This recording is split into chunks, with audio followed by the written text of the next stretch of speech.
Viewers, so we meet again for today's analysis. So very tough day for the traders. And why I'm saying tough day is because market आपको एक clear trend नहीं दे रहा. On 1st January last week we hit a low of 23,460 on Nifty. We did a very splendid rally up to 24,250, and within 3 or 4 trading sessions we are again back to those lows levels again. So this is where the people get trapped. This is where the intraday traders also get trapped, and I would not deny the fact कि इस तरह के market के अंदर तो positional लोग भी trap हो जाते हैं, because everybody is waiting for a breakout and a rally to start, and जब वो स्टार्ट होती है वहां फिजल आउट हो जाती है, and we are rolling back to our same lows again and again. मैंने हेडिंग में डाला है, is the markets getting infected by HMVP virus. See, we can speculate that. I'm not denying the fact.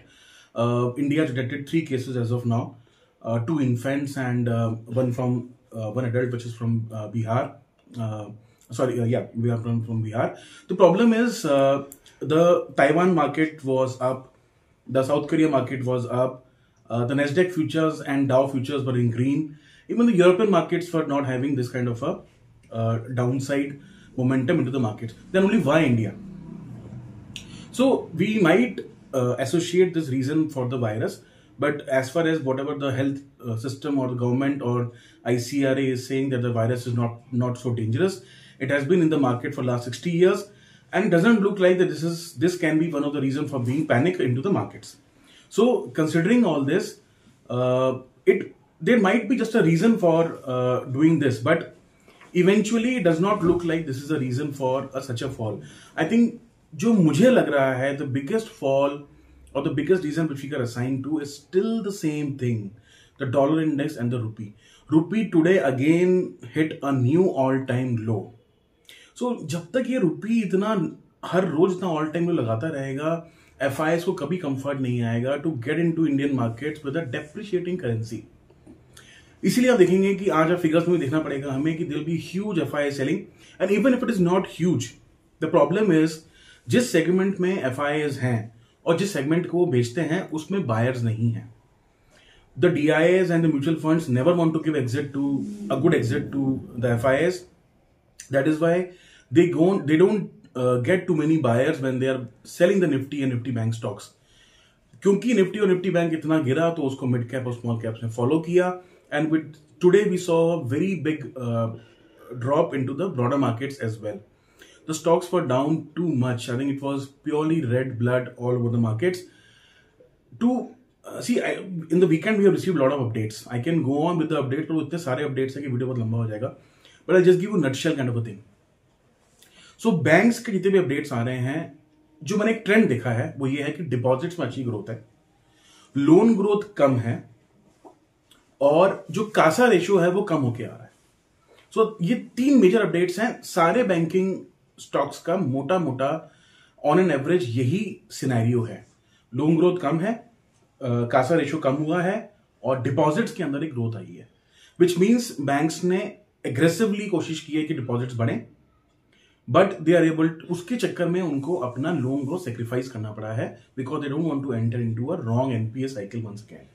Now somebody will see this as a positive, somebody will see this as a negative. My personal view is ये इसीलिए positive है because deposits इकट्ठा करना एक long term cycle है.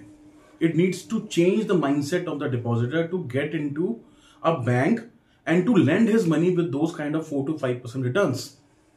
Loan देना बहुत आसान है. जिस दिन बैंक चाहेंगे उस दिन लोन देना शुरू कर देंगे. That is not a difficult scenario. Market में हमेशा डिमांड रहती है for loans. It's easy credit. So loans देना डिफिकल्ट चीज नहीं होती है.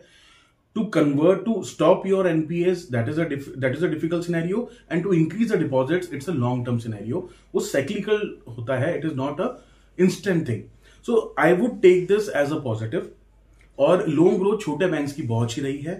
हमने देखा HDFC बैंक का अपडेट खराब है in terms of loan growth. Otherwise हम देखेंगे मोर और लेस जो एडवांसेस हुए हैं वो 12 to 14% के हुए हैं, और 12 to 14 ही मोटा मोटा ये एवरेज रहा है बैंक्स का. But still on the quarter-on-quarter basis, एक डिप हमें मिला है, which we can say as a slight negative to the markets and also the CASA ratio. But the deposit growth has been very good, जिसके लिए bank struggle कर रहे थे बहुत टाइम से. ये तो हुआ बैंकिंग का अपडेट। एनबीएफसी की अगर हम बात करें, एमएनएम फाइनेंस का अपडेट आया, बजाज फाइनेंस का अपडेट आया।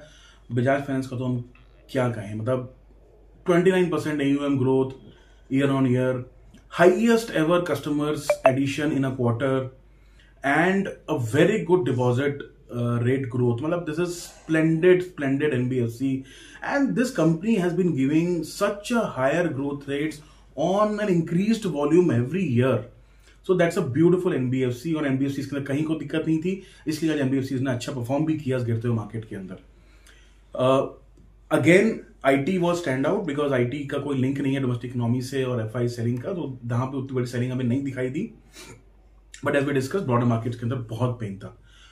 What is the levels we should look out for? See again we have come down to our lows of 23,200, 23,350, जहां हम बोल रहे थे लक्ष्मण रेखा है, ये तोड़ते ही मार्केट्स बहुत वीक हो जाएंगे, and then we don't know markets कहां को रुकेंगे।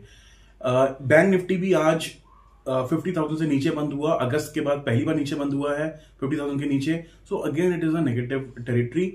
तो ठीक है, we have not close below our lows of November October in bank Nifty, which is around 49,600 odd levels. But on a closing basis हमने ये एक नया लो लगाया है बैंक निफ्टी का लास्ट 3 to 4 months। निफ्टी के ऊपर we have still not closed at the lowest levels, we are slightly above 23,600, which is looking fine. But हम बहुत करीब पहुंच गए हैं उस लक्ष्मण रेखा के, जिसको तोड़ते ही मार्केट बहुत ज्यादा बेरिश हो जाएंगे। अभी भी वो बेरिश हो गए हैं, बिकॉज हम दोबारा अपनी एवरेजेस के नीचे आ गए। But now how do we analyse this market and what should we do going forwards? देखिए, मैंने हमेशा से ये कहा है कि रुपी जब तक लो लगाता रहेगा तब तक आपको एफआईएस की सेलिंग नजर आती रहेगी।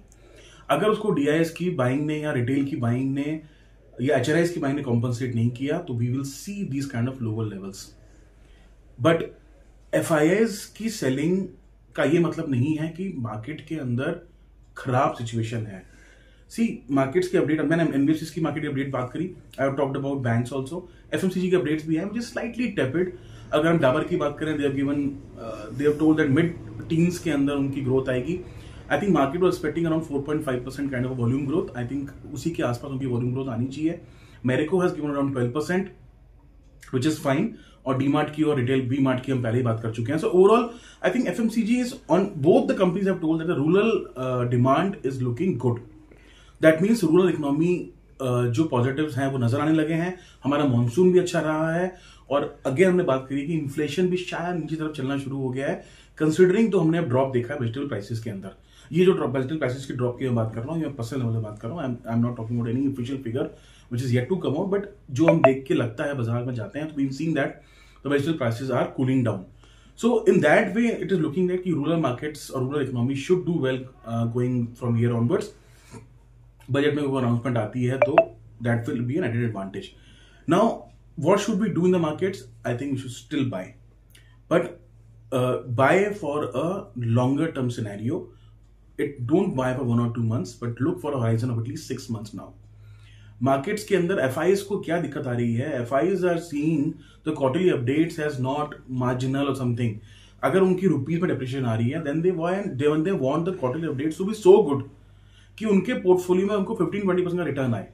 See, they have to, when they are coming to India, they have to first give a exchange rate price, then the currency itself is depreciating, then where they're going out they have to again give the exchange rate price।